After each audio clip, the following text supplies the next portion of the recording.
Today is January 26th. 4 more days, 4 to 5 more days for 4 or 5 more days since to February.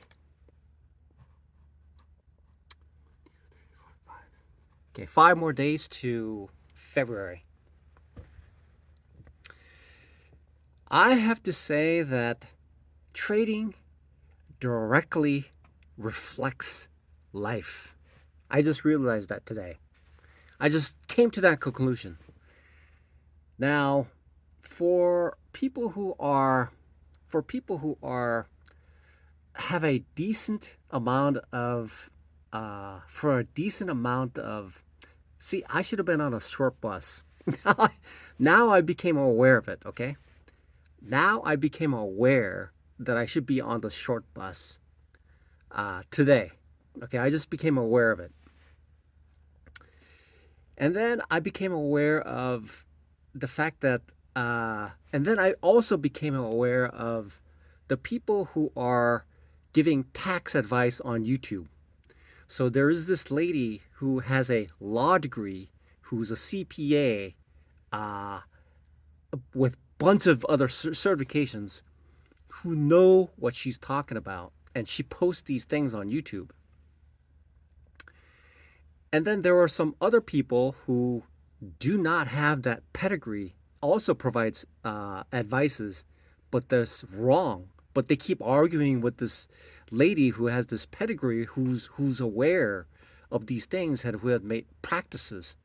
And so one YouTuber says she was wrong, so she's looking at the video and making a video, and she says, "Oh, I'm right."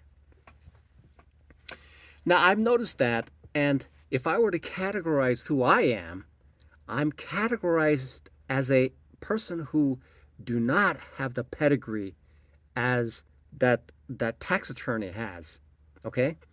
Because yesterday, which is Saturday, I took in my vehicle.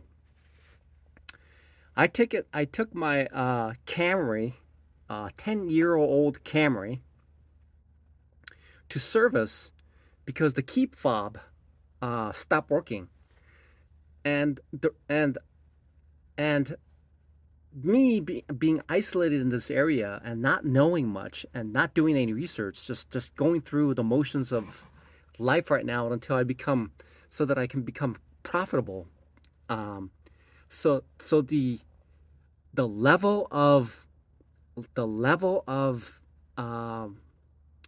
really in a sad situation. I look at myself and I'm in a very, very sad situation. I'm in a very, very sad situation because I'm looking at myself as someone who has essentially no support at all, and not even the half a brain in order to function properly in life. So why does trading reflect life? Because what I've noticed is that I've lost 300 plus profit from challenges.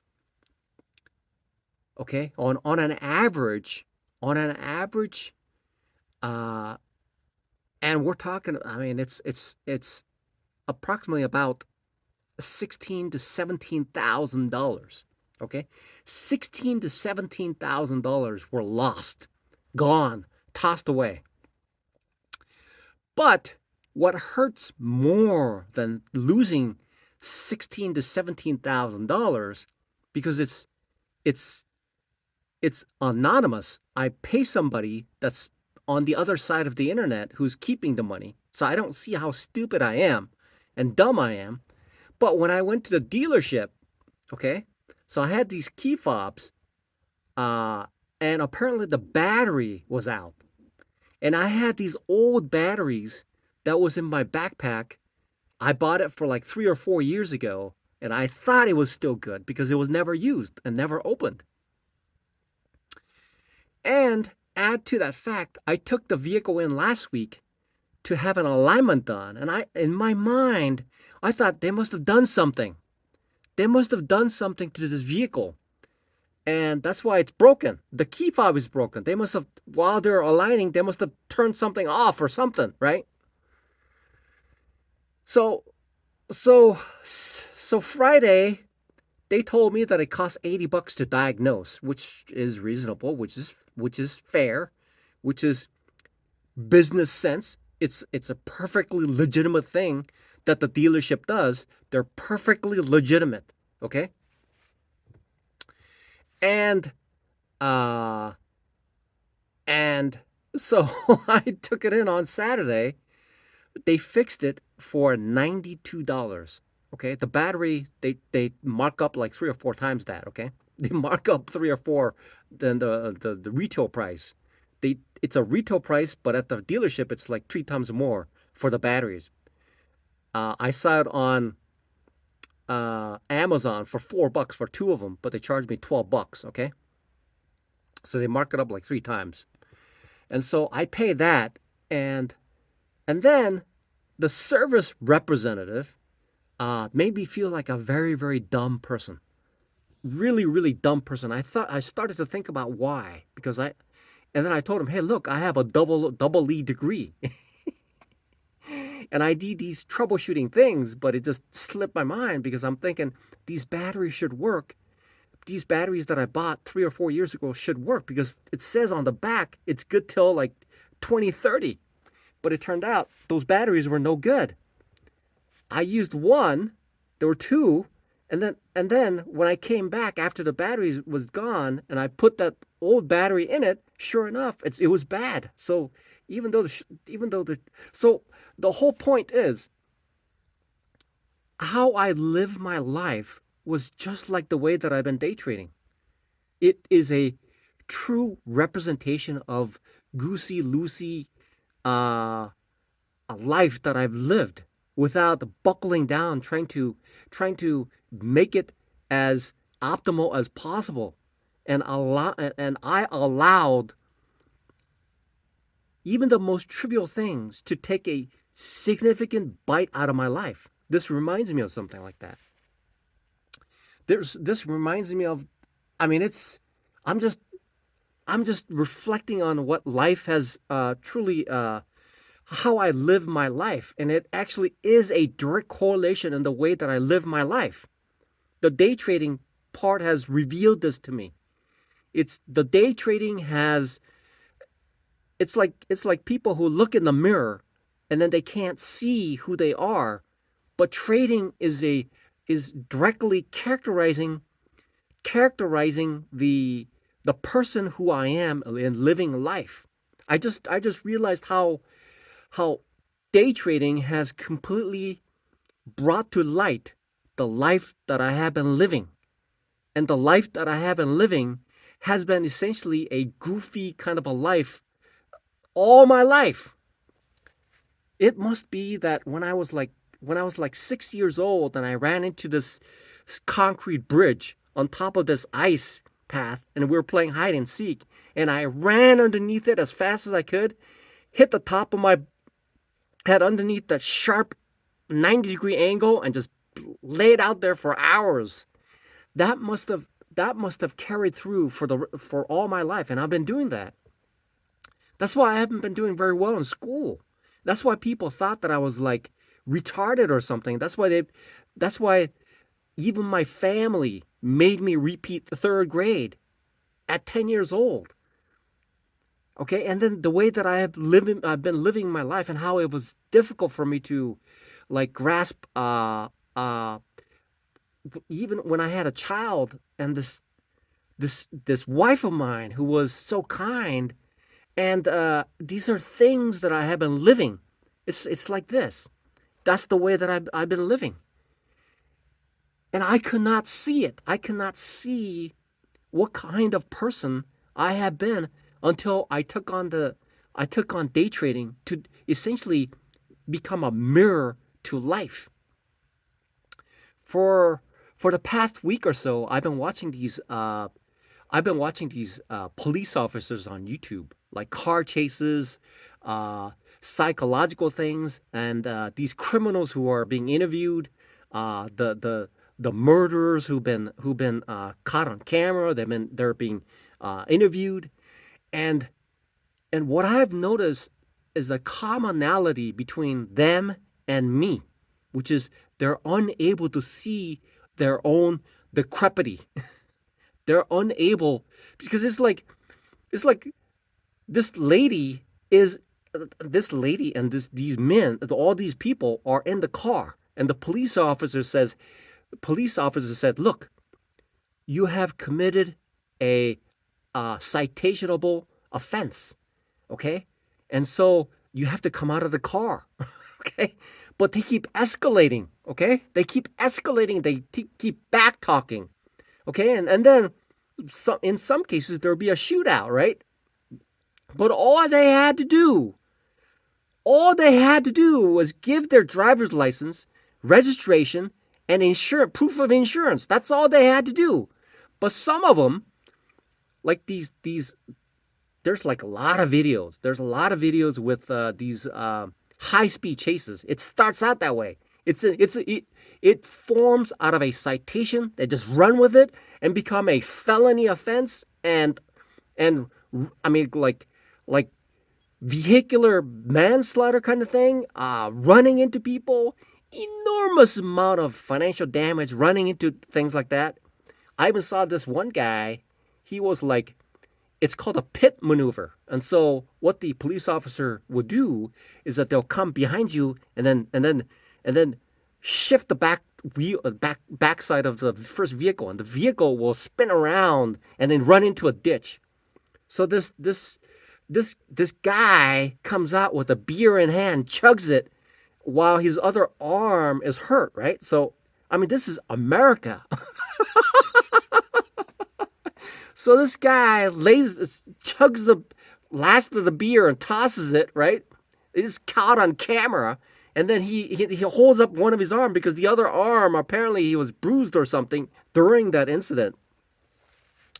So I can now see my own reflection. I can now see my own reflection of stupidity and decrepitness, okay? Yeah. I see myself staring back at me now. Just the 4 years. If somebody, I mean, it's like I heard of these professional daters talk about, even if you don't make any money. That's what this one guy says. That this one or two guys said this about day trading. He said, even if you don't make any money, it's probably the best thing you could ever do, because you find out who you are through day trading. And sure enough, that $92 hurt me more. That $92 to change that battery because of these two things was more painful to me than losing $17,000 in prop firm challenges, because it was real. It wasn't leaking out little bit. There wasn't anybody that I can look at. There was nothing that I can attach to. And now I'm looking back on it, the stupidity of not knowing that batteries was out. It was so obvious, but I just could not at that moment fathom the fact that the new battery that I had was bad. Okay? But it just cost me $92 to figure out something that I could have fixed for $4. $4 I could have fixed. And it was so easy. And I didn't need a double E degree to figure this out. In fact, saying that I have a double E degree just makes it just even more stupid. Now I see how stupidity, how I live my life. Now I see why my kids have left. Now I see why my ex-wife has left. Now I see why people are treating me this way. I now see why they do that. I now see why, because I've awakened to the fact. I would have to say that at this point, after going through going through this process and becoming successful as a day trader, now that I see who I really am. I made a YouTube video about there's God who came down from heaven, and then uh, on a burning bush he says, I am who I am, right? He says, I am who I am, right? So I'm beginning to see the mirror. I'm beginning to see who I am. I'm like tying everything together in life. I'm tying everything together. There's this Disney, what is that? Um, Snow White. It's Snow White. Okay, so this witch says, okay, who's the fairest of them all, right? She looks in the mirror, and the mirror says, oh, there is one who is more fair than you, right? So she concocts an idea to like banish her and then take rid of her or something with an apple, right? That's Snow White. So this witch is told because she doesn't know. She doesn't know uh, the level of who has. I mean, she asked the mirror, "Who's the fairest?" Right? She doesn't know. She doesn't know who's the fairest. It's very. It's. Well, this is uh, and I am very very thankful that I went to the dealership and paid $92 to figure out this psychological uh, decrepity and abnormality within me. Okay, they have told me it only cost me $92. It cost me $17,000 of platform challenges to figure this out and consistent now, and then I'll be profitable. But it cost me about $17,000 to get to the point where I am now at the brink of becoming profitable. But it took me $92, $80 for diagnosis, and $12 to show me on the other side of the mirror of who I am. That $17,000 was still with me. It was not reflecting back on me. But that $92 went to the other side, reflected upon me, and showed me how decrepit and stupid I am. It has taught me. It has it has completely it has completely shown me in vivid color of who I am. Does that make sense? The market has shown me, it has given me. So to finish, this guy says, this professional day trader says, even if you don't make any money, it's probably worth it to go through the process of learning how to day trade because it'll reveal so much about you. Yeah.